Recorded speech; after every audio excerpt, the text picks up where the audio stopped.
साक्षरता दिवस मनाने के लिए एकत्रित हुए हैं। हमारे द्वारा किया गया छोटा सा प्रयास आपको बताएगा कि हमारे जीवन में शिक्षा का कितना महत्व है। आइए तो देखते हैं डॉक्टर आनंदी जोशी की कहानी।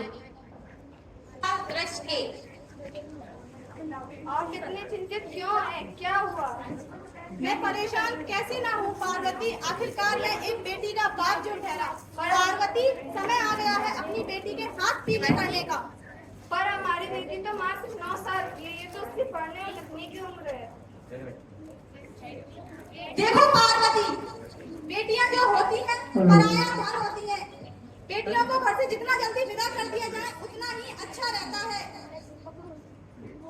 कल से आनंदी की पढ़ाई सब बंद। और क्या बापू, क्या इसमें मेरी क्या गलती है? इसमें तेरी ये गलती है कि तू एक लड़की है। लड़का होती तो क्या बापू, लड़का होती तो क्या? लड़का और लड़की तो दोनों हमारे आंखों पर समान होते हैं। मुझसे बहस मत कर। जब मैंने बोल दिया कि तेरी पढ़ाई सारी बंद तो मतलब बंद। आपने बापू इन किताबों को नहीं, मेरी किस्मत को भी फाड़ दिया। मुझसे जवान मत चला। लड़कियों के हाथों में किताबें नहीं, चूड़ियां अच्छी लगती हैं। कल तेरी शादी है, जाके शादी की तैयारी कर। यही कहानी। आप आंचल में दूध और आंखों में पानी। मुझे माफ करना बेटी, मुझे माफ कर लेना। तेरे बापू के आगे मेरी एक ना चलेगी, तेरे बापू के आगे मेरी एक ना चलेगी। मुझे माफ करना बेटी, मुझे माफ करना। 9 वर्ष की छोटी सी आनंदी का विवाह जबरदस्ती कराया जा रहा है। क्या कोई भविष्य में आनंदी कभी पढ़ पाएगी? अब आनंदी 14 वर्ष की हो चुकी है और उसने एक शिशु को जन्म दिया है। तो आइए देखते हैं आगे की कहानी। तो आइए देखते हैं अध्याय 1 का दृश्य 2। क्या हो रहा है? कब से रोए जा रहा है? दिखाना मुझे आनंदी।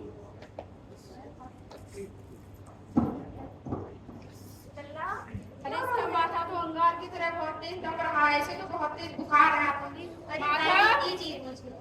जाओ वैद्य जी को बुला कर लाओ। ये क्या कर रही हो आनंदी? अरे मैं इसे भगवान की विभूति लगा रही हूँ। अभी देखना हमारा बच्चा बहुत ही जल्द सही हो जाए। ये कैसा पागलपन है? अरे इससे हमारे शिशु की जान भी जा सकती है आनंदी। अरे नहीं, अभी देखिएगा हमारा बच्चा बहुत जल्दी सही हो जाएगा। इसका माथा भी ठंडा करता जा रहा है। लल्ला, लल्ला उठो। देखिए मेरी आंखें भी नहीं खुल रही। इसे क्या हुआ? आनंदी अब हमारा बेटा कभी भी आंखें नहीं खोलेगा। नहीं, ऐसा नहीं हो सकता। माधा, भगवान हमसे हमारा बच्चा नहीं छीन सकता। ऐसा नहीं हो सकता। ये क्या पागलपन है आनंदी? मैं अब क्या ही कर सकती हूँ? भगवान ने हमारा बच्चा हमसे नहीं बल्कि तुम्हारी अशिक्षित और तुम्हारी अंधविश्वास का हमारा बच्चा हमसे छीना है। अगर आप तुम पढ़ी लिखी होती और इस अंधविश्वास पर भरोसा ना करती तो आज हमारा शिशु जीवित होता। तुम अनपढ़ हो आनंदी, तुम अनपढ़ हो। नहीं, मैं अनपढ़ नहीं हूँ। मैं आगे से अपनी पढ़ाई करूंगी ताकि मेरे जैसी किसी और आनंदी को इलाज के अभाव में अपना बच्चा ना खोना पड़े।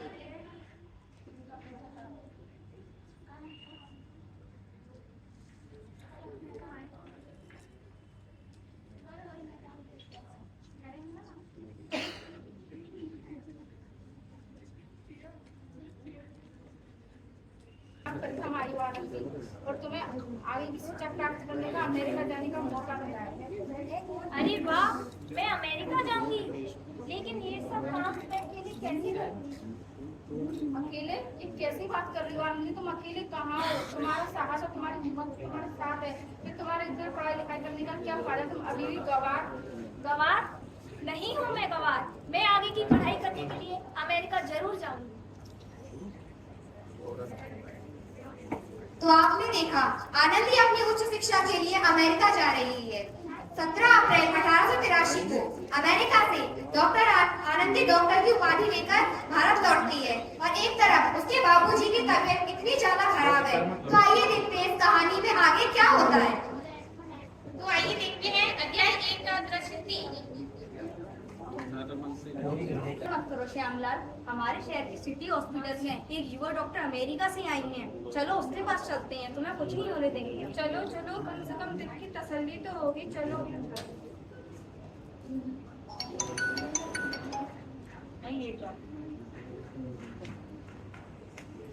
बहुत खराब है, जल्दी डॉक्टर को बुलाओ।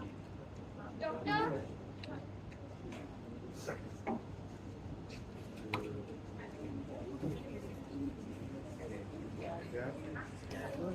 अब ये जल्दी सही हो जाएंगी।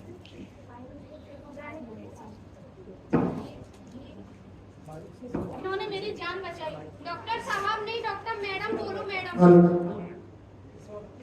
आ गई डॉक्टर। शुक्रिया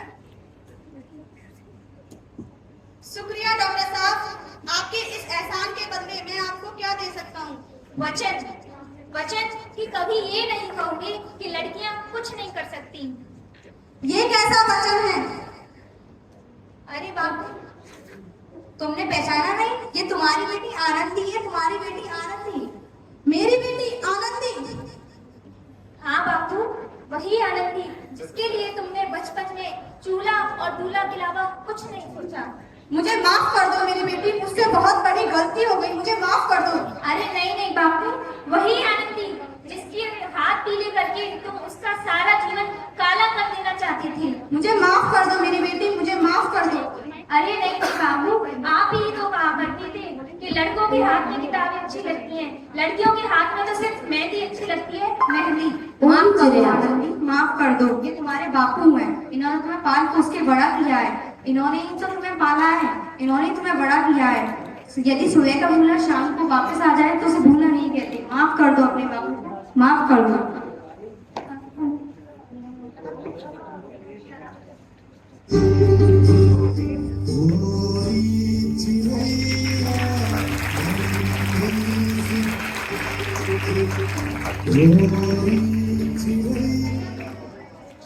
आनंदी ने अपने साथ की लड़ाई किस प्रकार लड़ी, वो एक डॉक्टर बनी। उस बापू की उसने जान बचाई जिसने उसे कभी पढ़ने ही नहीं दिया और छोटी सी उम्र में ही उसका विवाह कर दिया।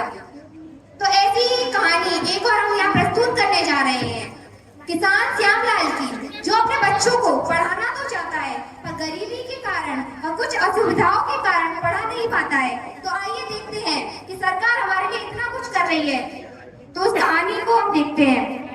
आइए देखते हैं अध्याय 2 का दृश्य 1। पता है मानसी, कई दिनों से चिंटी स्कूल नहीं आ रही है।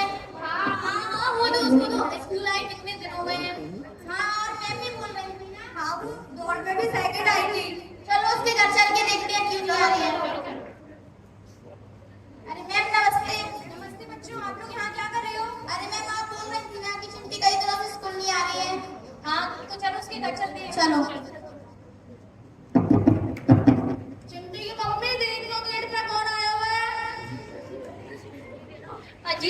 अजी सुनते हो, चिंटी की मास्टरनी जी आई है। मास्टरनी जी,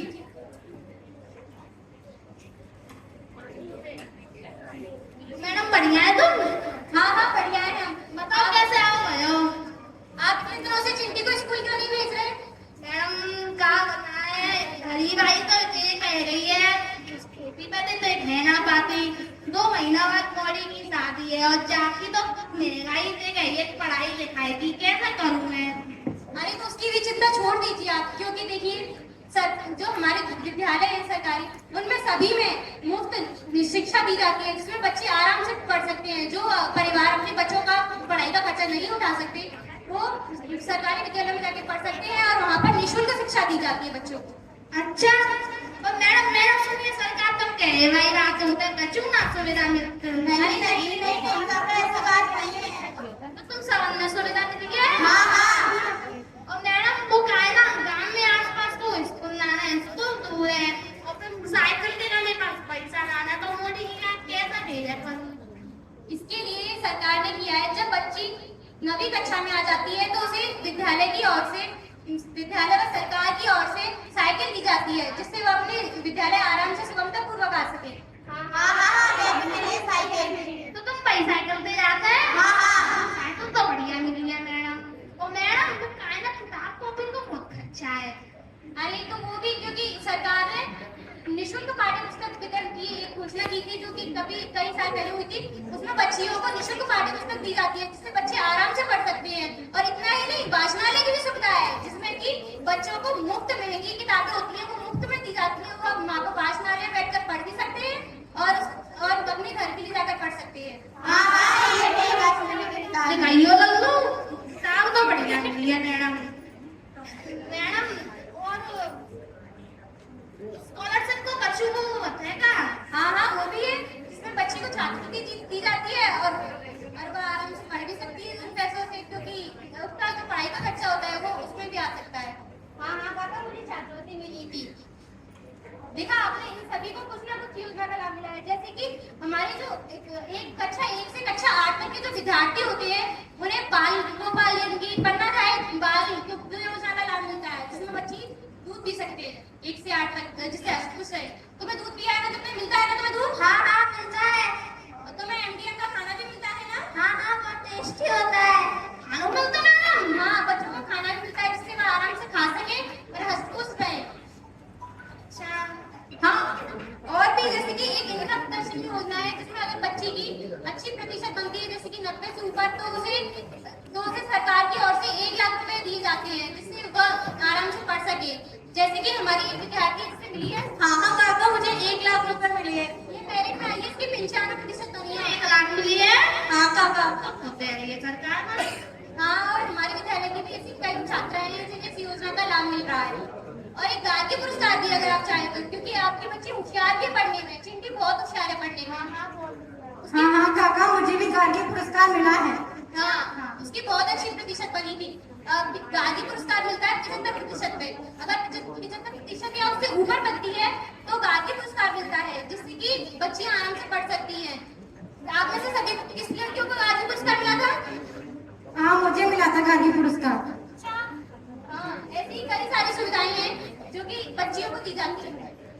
मास्टर जी ये बताओ, गार्गी तक तो हम पढ़ा, लेकिन आगे की पढ़ाई का क्या होगा? मैडम जो सही कह रही है, आगे की पढ़ाई के का तो बहुत अच्छा होता है। जब अच्छी प्रतिशत बनेगी तो बच्चियों की जो पढ़ाई का खर्चा है वो सरकार खुद उठाएगी। ये बच्चियों के माता पिता पर बोझ नहीं होगा कि बच्चियों की आगे की पढ़ाई कैसे हो। ये तो सब कचूगा भैया, हम तो पढ़े नहीं, खेत में रह गए, मेमोरी पढ़ेगी, चिंती करते तू स्कूल गई हो है।